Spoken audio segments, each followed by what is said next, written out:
예, CBS 라디오 박정현 판승부 함께하고 계십니다. 이제 총선이 정말 가까워진 것 같습니다. 제3당 이야기, 이준석 신당 이야기부터 시작해서 또 더불어민주당의 총선 전략, 총선 기획단까지 지금 열심히 활동을 준비하고 있는데요. 그래서 오늘 이 시간에는 더불어민주당의 선거 전략가로 통하는 분이시죠. 우상호 의원을 오랜만에 모시고 말씀 나누겠습니다. 어서 오십시오, 의원님. 네, 안녕하십니까. 진 교수님, 김 소장님, 인사 나눠주세요. 네.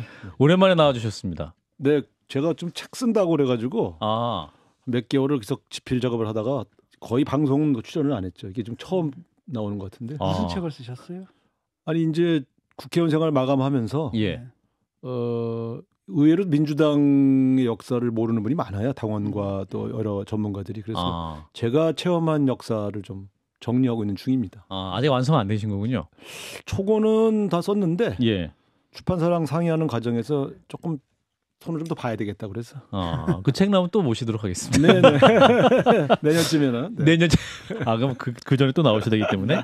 자, 요즘 의원님 말씀이 연일 화제가 되고 있습니다. 국민의힘 이슈부터 해서 막 굉장히 이슈인데 그 장면을 저희가 영상을 준비했습니다. 외교통일위원회 국정감사하고 돌아오던 중에 그 정진석, 안철수 의원과 함께 이준석 전 대표 행보와 관련한 말씀이 있었다라는 영상인데 그거 듣고 이어가겠습니다. 정진석 의원이 이번에 같이 갔을 때 네. 아주 이런 재미있는 말을 하더라고요. 네. 이준석이 가장 두려워하는 것은 네. 이준석을 노원에 공천하는 것이다. 그래서 저는 이 양반 나한테 물어보더라고요. 만약에 이준석이 국민의힘 공천을 받아서 노원에 김성환 의원하고 붙을 경우 어떨 것 같냐. 노원에서 국회의원을 했던 네. 안철수 의원이 바로 대답을 하더라고요. 뭐라고요? 100% 떨어진다. 그래서 이준석 씨한테 이걸 제가 미리 전달하려고. 네, 이준석 씨. 노원 공천 받습니다. 준비하세요. 네. 네, 이 영상 때문에 그 여의도 식당에서 이준석 전 대표랑 안철수 의원이 더 시끄럽게 좀 서로 말씀 나누신 것 같아요. 말씀을 나눴다기보다는 벽을 사이에 두고 벽을 사이에 두고 얘기를 했다는 거 아닙니까? 예. 근데 지금 제가 말씀드린 것은 이제 외교통일위원회 국정감사 해외에 가서 사석에서 이제 농담처럼 나눈 이야기인데 뭐 농담 속에 진담이 있을 수도 있는데 그렇죠. 저는 그 말이 되게 재밌었어요. 정진석 의원이 그러니까 거기에 공천한다 이렇게 말한 게 아니고 이준석 씨 얘기하다가 뭘 가장 두려워할 것 같냐? 이준석 대표가. 네, 그래서 뭐죠? 뭐 공천 탈락? 뭐 컷오프? 막 그랬더니 아니야. 만약에 진짜 공천해 주는 게 의외로 이준석 대표가 두려워할 수 있어. 근데 그게 뭔 소리였으니까 당선 가능성이 높다고 생각해? 그래서 이제 옆에 거기서 두 번 국회의원 하신 분한테 물어봤죠. 그랬더니 안 될 겁니다. 뭐 100% 안 될 겁니다. 그래서 이제 제가 그걸 소개한 거죠. 근데 거기에 이제 무슨 의도가 있는 거라기보다는 이제 개인적인 판단들을 얘기했는데 이준석 대표가 어디 가서 우상호 얘기 들어보니까 100% 나를 공천해서 죽이려고 한다. 또 이렇게 얘기하길래 그 두 분이 공천하는 건 아니잖아요. 정진석 그렇죠. 안철수 두 분이 공천하는 건 아니고 이제 사담에 농담처럼 얘기한 건데 그걸 너무 과잉 해석해서 이게 바로 이 국민의힘의 의도다. 또 이렇게 주장을 하시길래 뭐 농담처럼 한 얘기인데 또 너무 진담처럼 받아들이셔서 그런데 그런 얘기에 과민 반응하는 걸 보면 신당 준비를 하는 것 같아요. 이준석 전 대표가. 그러지 않고서는 저렇게 기존 정당, 자기가 머문담았던 정당에 굉장히 상처를 줄 수 있는 그런 주장들을 연이어하기가 쉽지는 않거든요. 그래서 의원님은 100% 이준석 신당 만들어진다. 근데 이준석 신당이라 그러면 또 유승민 씨가 또 서운해하실 것 같으니까. 유승민 씨하고는 유승민 의원이랑 같이 할 것 같지는 않거든요. 왜냐하면 제가 이제 얘기를 해봤더니 상당히 거리를 두더라고요. 그러니까 이준석 대표와 굉장히 어렵다. 왜냐하면 이제 아버지 친구라서 사실 솔직히 말하면 뭐 우리가 함께 먹는데 사실 굉장히 어려워하는 사이다 이렇게 얘기를 하더라고요. 그래서 지금 신당이 어떤 그림을 가지고 어떤 사람들과 대화해서 만들어질지까지 예측하는 건 좀 빠른데요. 적어도 우리가 저당에서 공천을 받고 출마할 사람의 행보는 아니에요. 이준석 대표의 언술이나 접근법은. 그렇기 때문에 제가 이제 그걸 주목하는 것이지. 이 이준석 대표의 신당 구상이 구체적으로 누구를 만나서 무르익고 있다. 그건 행동이 있어야 되는 거잖아요. 그렇죠. 저는 지금 구상 속에서는 분명히 국민의힘으로 출마하는 것보다는 국민의힘에서 출마하지 않는 쪽으로 이준석 대표의 생각이 굳어진 것 같다고 판단하는 것이고. 근데 이준석 대표가 그러면 혼자 하겠냐? 특히 대구 경북 이야기를 자꾸 하는 걸 보면 노원 얘기 나오면 화를 내고 대구 경북 얘기라고 하면 모든 건 열려 있다 이렇게 얘기한 걸 보면 아하. 근데 대구 경북에서 만약에 혹시 여러 가지 구상을 하고 있다면 유승민 전 의원과 의논하지 않고 움직일 수 있는 거냐? 아하. 제 상식으로는 이준석 씨가 대구 경북에 무슨 뭐 특별히 그분이 가면 대구 경북이 유승민 이준석 씨를 중심으로 직결하고 그럴 가능성은 없지 않습니까? 아하. 제가 볼 때 신당은 어느 한 사람만 힘으로 되는 건 아니고요. 예. 세 가지 요소가 필요하다고 제가 늘 말씀드렸는데 하나는 예. 대선 후보급. 대선 후보. 지금 유승민, 이준석 씨 정도면 대선 후보로 나오신 적도 있고 주목도 존재감이 이준석 대표도 굉장히 세지요. 그렇죠. 두 번째가 지역 기반이 필요해요. 아하. 과거 국민의당이 성공했던 것은 호남이라는 지역을 친문 패권주의라고 하는 그 하나의 캐치프레이즈로 그냥 확 바람을 일으켰습니다. 그렇죠. 대구 경북을 그러한 진앙지로 보고 있는 게 아닌가 하는 생각이 들고요. 세 번째는 세력인데 이 세력이 아직 지금 제일 불투명해요. 아하. 근데 이분의 구상이 지금 뭐 금태섭 또 이현주 누구하고도 할 수 있다. 예. 실제로 만나고 있지 않습니까? 또 뭐 이상민 의원하고도 만났다고 하니 그러면 이게 만나서 구체적인 계획은 아니더라도 구상의 일단을 서로 점검해보고 있을 수는 있죠. 어디까지 진전될 수 있는지는 좀 지켜봐야 될 것 같습니다. 윤석 대표 근데 왜 신당 창당 바로 한다고 해야 되는데 왜 12월 말 혹은 12월 27일 뭐 이런 얘기 나옵니까? 아까 말씀드린 것처럼 지금 명분과 세력 규합이 아직 익지 않았다 이렇게 봐야죠. 무르익는 시간이 한 12월 말 이렇게 보고 있는 것이다. 모르죠. 12월 중에 될지 1월까지 갈지. 거꾸로 말하면 국민의힘에서 체류할 명분을 준다면 머물 수도 있다고 보십니까? 근데 이분이 그 조건으로 그런 명분 비슷한 얘기가 있어요. 지난번에 나를 뭐 어쩌고 하는 추문으로 이제 망가뜨렸지 않느냐. 그렇죠. 그러면 적어도 지금 그 문제에 대해서 잘못했다거나 아하. 아니면 뭐 잘못한 거 아니라도 어쩔 수 없이 이런 과정에서 이런 일이 벌어졌다고 해야 예. 내 명예가 회복되는 거 아니야. 예. 이거는 다시 말하면 김기현 대표가 인정하기가 굉장히 어렵죠. 그러면 김기현 대표가 된 과정 자체를 부정해야 되는데 예.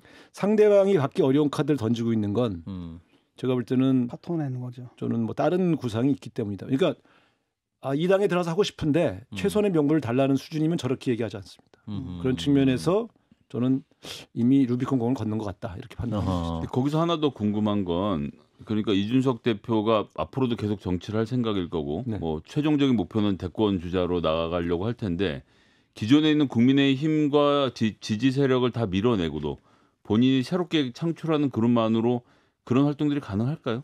이제 그런 판단들이 한 번에 안 되면 단계적으로 가능한지까지 심지어 이런 거죠. 지난번에 박근혜 대통령 탄핵됐을 때 바른정당이 나갔을 때 그 바른정당에 속해 있는 분들이 어떤 주장을 했냐면 박근혜 보수당은 끝났고 이제 개혁적 보수정당으로 보수를 개편해야 된다.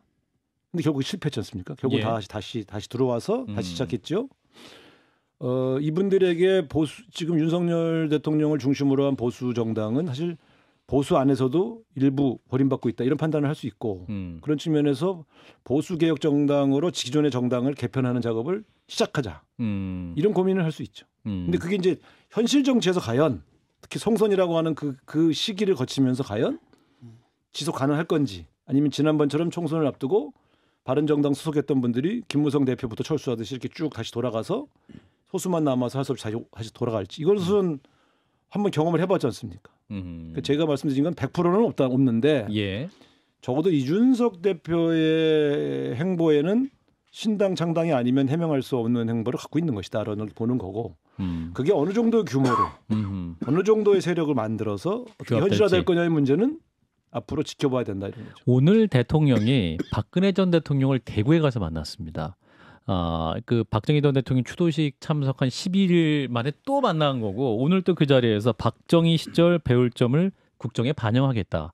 또 이렇게 또 박 전 대통령과 만나서 이렇게 말을 하거든요. 이 행보는 어떻게 해봐야 될까요? 집권 여당 내에서 그러니까 대통령실과 집권당도 대구 경북의 민심이 심상치 않다는 것을 파악하고 있는 거죠. 지금 TK 민심. 네 그렇습니다. 제가 들은 바로는 우리 쪽에 있는 이제 원외위원장들 예.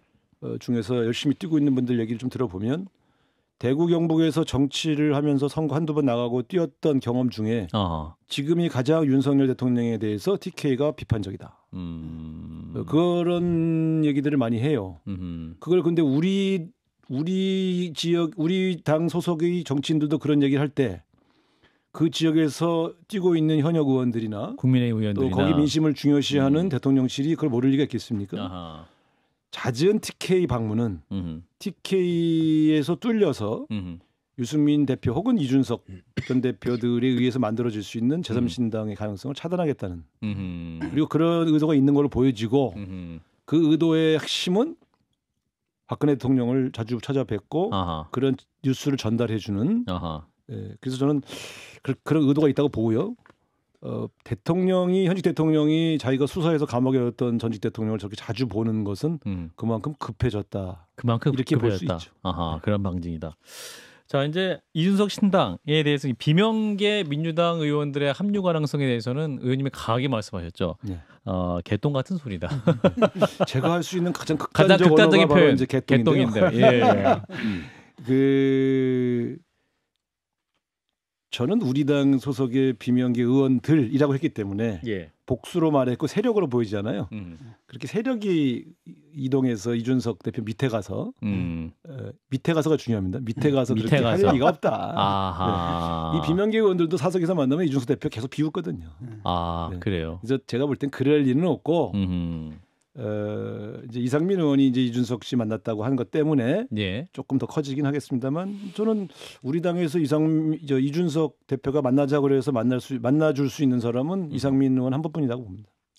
다른 분들은 만나주지 않을 거예요. 비명계 의원들 전체를 다 네. 봤을 때도 네. 이상민 의원 한 분 정도밖에 없을 것이다. 근데 그분조차도 지금 저렇게 만난 걸 공개하는 것은 실제로 탈당해서 그러고 가겠다는 행보. 왜냐하면 그건 아니라고 봐. 왜냐하면 아직 신당이 안 만들어졌는데 안 만들어진 신당이 갈 수 있다는 뉘앙스를 이렇게 비추는 것은 구체적인 행동 계획을 얘기하는 게 아니잖아요. 저는 그냥 만났다는 사실을 알렸다 이렇게 봅니다. 근데 이제 비명계가 민주당 공천에서 대거 탈락하는 그 시나리오가 발생할 경우에 또 합류할 수 있는 가능성이 불가능하죠. 불가능합니까? 경선 기회를 주지 않고 만약에 그냥 잘라냈다. 예. 그럼 갈 수 있어요. 탈당할 수 있어요. 경선에 참여한 분은 경선에 졌진 이후에 출마할 수가 없어요. 현행 법이. 그러니까 경선에서 졌다고 출마할 수 없습니다. 금태섭 의원이 강선 의원에게 졌을 때 예. 출마 못했잖아요. 근데 그분이 마치 우리 당에서 탄압을 받아서 쫓겨난 것처럼 말씀하시는데 그분은 경선에서 져서 국회의원을 못하신 분이에요. 근데 그분이 공천 때문에 탈당한 게 아니라 예. 선거 이후에 징계 때문에 탈당하신 거예요. 그분이 우리 당이 당론으로 정한 법률안에 반대표를 던졌다고 예. 하는 바람에 해당 행위로 규정되어서 징계 절차에 들어가니까 탈당하신 거지 예. 공천 탈락해서 탈당하신 게 아닙니다. 자, 국민의힘 인요한 혁신이 연일 뉴스 중심이 되고 있습니다. 인요한 위원장 활동 어떻게 평가하십니까? 그래도 연일 뉴스를 하고 아까 진 교수님도 영리한 행보다라고 평가하고 있는데. 인요한 혁신위원장은 상당히 좋은 분입니다. 그리고 실제 우리가 그분들 그 가계도가 우리 예. 대한민국을 위해서 봉사해 주신 것은 또 비평가해야 돼요. 예, 유진배 또 생각도 나쁘지 않아요. 근데 이제 문제는 혁신의 방향이 예. 누구 잘라내는 쪽으로 시작하고 있지 않습니까? 뭐 3선 이상. 근데 잘 보십시오. 험지 출마. 강서구청장 선거에서 진 원인을 잘 분석해서 그것을 극복하는 것이 혁신의 과제 아니겠어요? 예. 근데 강서구청장 선거에서 대패를 한 이유는 윤석열 대통령에 대한 심판이라고 모든 언론과 모든 전문가가 다 얘기했잖아요. 예. 그러면 윤석열 대통령을 어떻게 바꿀 건가에 대한 안을 공개적이든 비공개적이든 만들어서 전달하고 예. 또 한편으로 당도 새로 나야 되겠죠. 예.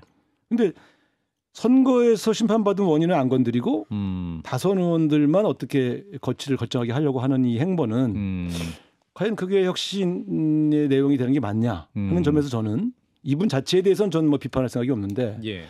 국민의힘 혁신의 방향이 잘못됐다. 그러니까 아니 강서구청장 선거에서 진 게 영남에 다선 의원이 많아서 진 겁니까? 아니잖아요. 근데 왜 진 이유를 거기서 찾냔 말이지. 그래서 이거는 되게 볼 때 수도권 더군다나 영남 다선 의원을 승부처인 수도권에 집어넣는다. 요즘 서울 시민들이요. 저 소속권 특히 서울 예. 2개 때문에 화가 나고 있어요. 아하.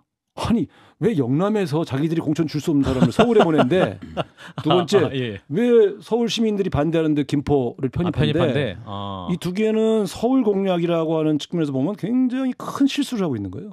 국민의힘이. 예. 그래서 제가 이게 혁신이면 글쎄 이상한데.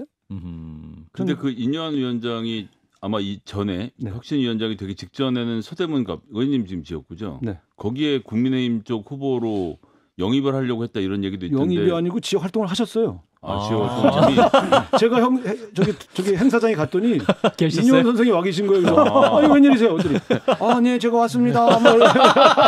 그래서 이상한데 왜냐면 제가 신촌 주민 아닙니까? 그 신촌 주민은 맞죠. 근데 이런 정치 행사에 참여한다는 건 정치적 행보인데 그래서 내가 저하고 6번을 겨뤘던 이성원 구청장한테 물어봤어요. 저분이요? 여기 와? 그랬더니 그럴 것 같은데. 그래서 몇 번을 또 여기 말고도 체육 무슨 축구 대회 축구 대회 아니 이분이 축구 대회 갈 리는 없죠. 그래서 내가 여기로 이제 술 마시려고 하는구나. 근데 그게 뭐 자유니까. 근데 나중에 그러고 나서 한 2-3주일 국정감사 갔다 왔더니 혁신위원장이 되 계신 거예요. 그럼 어떻게 된 거야? 그랬더니 혁신위원장으로 이제 이성원 구청장의 표현은 징발됐다. 그러면서 이 기건 여기서 잘 꽂혀놨는데 중앙당에서 데려갔다 이렇게 얘기하시더라고요. 다시 복귀할 가능성 어떻게 보십니까? 본인은 그런 생각을 할 수 있는데 잘 아시는 것처럼 이분이 혁신위원회의 방향을 지금 누구를 잘라내는 쪽으로 가고 있잖아요. 그렇죠. 자기 손에 피 묻힌 분은 다음에 출마를 못합니다. 지역구를. 비례대표는 모르겠어요. 근데 지역구를 간다 그러면 잘린 분들이나 그런 쪽에 영향을 받았던 의원들은 아니 우리 자르고서 내로남불이다. 본인은 국회의원을 해? 그래서 그거는 쉽지 않죠. 그래서 역대 보면 각 당의 외부에서 온 혁신위원장이 국회의원 지역구에 출마한 예가 없습니다.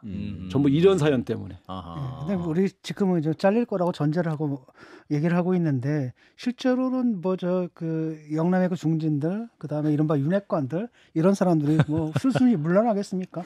저도 그래서 약간 저기 어디까지 피를 묻힐 수 있을 거 실제로 어디까지 가능한지. 근데 예를 들면 잘 아시겠습니다만 1차적으로는 본인들의 개인의 의사를 설득하죠. 그럼 하태경은처럼 미리 딱 판을 읽고 서로 가자. 빨리 옮겨놓는 게 더 낫겠다. 왜냐하면 빨리 옮기는 사람은 지역구 선택권이 있거든요. 늦게 오는 사람은 선택권이 없어요. 가란 데 가야지. 저는 하태경 의원이 그런 판단했을 거라고 보고요. 추측입니다만. 지금 영남의 다선 의원들이 서울에 와서 과연 당선될 수 있는 데가 몇 군데가 될까요? 강남 쪽 서초구 쪽 일부 말고 용산 말고 과연 이 팽팽한 이 서울 지역 딴 지역에 이제 급히 와서 어렵죠. 왜냐하면 지난번에 잘 알겠지만 비교적 평가가 나쁘지 않았던 김재원 의원이나 이혜원 의원이 지역구 나갔다 다 떨어졌잖아요. 그렇죠. 그게 다 하나의 사례거든요. 그래서 저는 쉽지 않다. 그런데 명분은 될 수 있죠. 서울 가라고 그랬는데 안 갔지 않냐. 수도권 가라고 했는데 안 갔지 않았냐. 그러면서 공천 과정에서 일부는 탈락시킬 수 있죠. 그거는 좀 더 지켜봐야 되겠습니다. 네, 더불어민주당 우상호 의원님 뵙고 있는데요. 자, 민주당이 근데 지금 이동관 방통위원장과 한동훈 법무부 장관 탄핵 얘기하고 있습니다. 그 탄핵 추진력을 내일 의원총회에서 얘기한다고 하는데 의원님은 어떤 의견 갖고 계세요? 저 개인적으로는 그 탄핵을 지금 추진하는 것은 전 반대입니다. 두 분 다 이동관, 한동훈 누구든 간에 그분들이 그래요? 훌륭해서가 아니라 총선 전에 힘쓰면 안 돼요. 이게 힘쓰는 일입니까? 제가 그럼요. 누구를 잘라내는 일은요 다 힘쓰는 일이에요. 그게 국회의원이든 장관이든. 그래서 저는 이 선거를 여러 번 전략을 써보고 이 총선 앞두면 정말 엎드리거든요. 이 세 가지 이제 국회의원들이 선거 앞두면 제일 많이 듣는 말이 한 일이 뭐 있냐. 지역구에 가서 코빼기도 안 보인다. 근데 이 두 가지는 조금 방어가 가능해요. 이런 일은 했지 않습니까? 그러면 그래 난 몰랐는데 뭐 이러고 코빼기도 안 보인다. 그러면 이거 국회에서 열심히 일하느라고 이랬습니다. 죄송합니다. 그러면 되는데 정말 들어서 안 되는 말이 있어요. 목이 힘들어갔다. 목에 힘들어갔다. 그거는요. 어떤 말로도 설명이 안 돼요. 제가 무슨 목에 힘들었습니까? 그러면 진짜 힘들어갔네. 힘들어가서 죄송합니다 하고 바로 쉬게 되는데. 뭐냐면 오만하다. 독선적이다. 이렇게 보이면 굉장히 위험해요. 그래서 저는 정당에 오만하다 독선적이다라고 보일 수 있는 건 지양해야 된다. 너무 힘자랑하면 안 돼요. 근데 이 각에서는 또 이제 한동훈 장관이 총선 출마 가능성을 막기 위해서라도 탄핵 추진해야 된다. 그건 다 꼼수 아닙니까? 꼼수다. 한 나라의 대통령, 한 나라의 장관, 국무위원을 탄핵할 땐 국민이 납득할 만한 탄핵 사유가 분명하고 또 그것을 통해서 이 사람이 헌법과 법을 어떻게 여겼는가를 다루는 거잖아요. 헌법재판소에 가서 기각될 것이 100% 확실한 일을 의석이 많다고 해서 추진하는 일이 과연 국민의 동의를 얻을 수 있느냐. 한동훈 장관 탄핵하면 100% 기각됩니까? 현재로서는 한동훈 장관이 헌법과 법을 위반한 사람 명백한 중대한 이유로 위반했다고 볼 수 있는 사유가 약하다. 크지 않죠. 뭔가 다음번에 출마하시는 중도층의 민심을 살피신 말씀처럼 바로 그렇습니다. 의원님 개인적으로는 반대하시지만 이제 민주당 차원에서 어떻게 될지 모르겠는 게 일단은 사실은 그 뉴스에서 민주당이 사라져 버렸거든요. 뭐 김포니, 뭐 공매도니 이런 식으로 치고 나오니까 거기 찬반하게 되면 일단 찬성을 하든 반성을 하든 그러니까 판은 벌어진 거 아니겠습니까? 네. 라고 하니까 그렇기 때문에 여기다 받아치기 위해서는 뭔가 아젠다를 던져야 되고 그게 이제 탄핵이다 이런 게 있겠고 또 다른 한편으로는 그 강성 지지층들 있지 않습니까? 이들이 끝없이 그걸 요구하고 있거든요. 네. 그래서 사실 민주당으로서는 사실 탄핵 카드를 안 쓰기도 좀 뭐한 상황인 것 같은데. 그런데 선거는 결국은 양쪽 지지층은 이미 고정돼 있고요. 예. 양쪽을 지지하지 않고 다음에 누구를 선택할 것인가를 고민하는 분들의 마음을 잡는 거 아닙니까? 선거 전에는 뭐 또 약간 우리가 해야 할 기본적 아젠다를 좀 약간의 무리가 있더라도 밀어붙일 때가 필요해요. 선거 앞두고서는 아니란 뜻이죠. 제가 드리는 말씀은 선거 그러니까 앞두고서는 아니다. 이런 것을 원하는 분들이 누군지도 알고 거기에 어떤 정당성이 있는지도 저는 인정하는데 예. 철저히 선거 공학적으로 보면 선거 앞두고 분열이 심하거나 또 과도하게 힘이 좀 세 보이거나 그러면 조금 판단들이 좀 바뀌는 경우를 내가 여러 번 경험을 해서 유권자들이 네. 지금 국민의힘에서 여러 가지 정책 아젠다를 주도하기 위해서 막 던지고 있는 것은 그래서 우리가 점점 잊혀져가는 데라는 불안감이 있을 수 있는데 선거 많이 남았어요. 네. 5개월, 6개월. 제가 경험한 바로는요. 지난번 선거 때 2016년도에도 옥새 들고 나르샤가 몇 월 달에 있었습니까? 2월, 3월이 있거든요. 김무성 대표. 그러니까 그때는 완전히 그때는 그 새누리당이 완전히 이기는 판으로 가다가 갑자기 한두 건으로 갑자기 바뀌지 않습니까? 그런 것처럼 승부는 여기 한판 승부라고 써 있네요. 승부는 내년도 1월 중순. 1월 중순. 그러니까 설날 구정이 지나고 나서부터 시작되는 거거든요. 제가 장담하는데 이뇨한 선생의 혁신위가 올해 이제 12월 말까지 11월 초 중순 정도 끝나지 않습니까? 예. 내년 3월 가면요. 예. 혁신위가 있었는지 기억도 안 나요. 우리 당 혁신위 기억나세요 지금? 김은경 혁신위. 몇 개월 전이야 불과. 예. 기억나시냐고. 누가 얘기하고 있냐고요. 그러니까 예. 정말 이슈가요. 빨리 전환되는 나라입니다. 그런 측면에서 정말 내년도에 쓸 이슈를 준비하는 게 총선 전략이다. 자, 조국 장관 관련돼서도 지금 이제 뭐 비법률적 명예회복 얘기를 해서 사실상 내년 총선 출마, 제3당 창당 포함한 이야기들이 나오고 있는데 이건 민주당에 어떤 영향을 미칠 거로 좀 보십니까? 전 제가 볼 때 이런 거죠. 이 조국 전 수석은 현재 지금 재판 중이에요. 예. 2심이. 2심 결과에 따라서 본인의 출마 여부가 결정되죠. 일단 민주당 당적은 안 갖고 있기 때문에 민주당에서 공천을 줄 리는 없고요. 그러면 여긴 두 가지가 변수가 있죠. 당이 만들어지냐와 그 당에서 조국 전 수석이 공천을 받느냐. 지역구든 비례든. 예. 저는 2심이 끝나지 않으면 공천 줄 수 없다고 봅니다. 1심은 이미 유죄고요. 그런 경우에는 우리 민주당도 공천 대상은 아니거든요. 그렇게 본다면 이 문제는 굉장히 여러 가지 복합적인 의미가 있다고 보고요. 또 마지막으로 하나의 변수는 지금 선거구제가 확정이 안 돼서 비례제도를 어떻게 가져갈지에 대해 결정이 안 나 있는데 비례정당이 가능하다 안 가능하다 이런 얘기하는 것도 제가 볼 땐 좀 빠르다.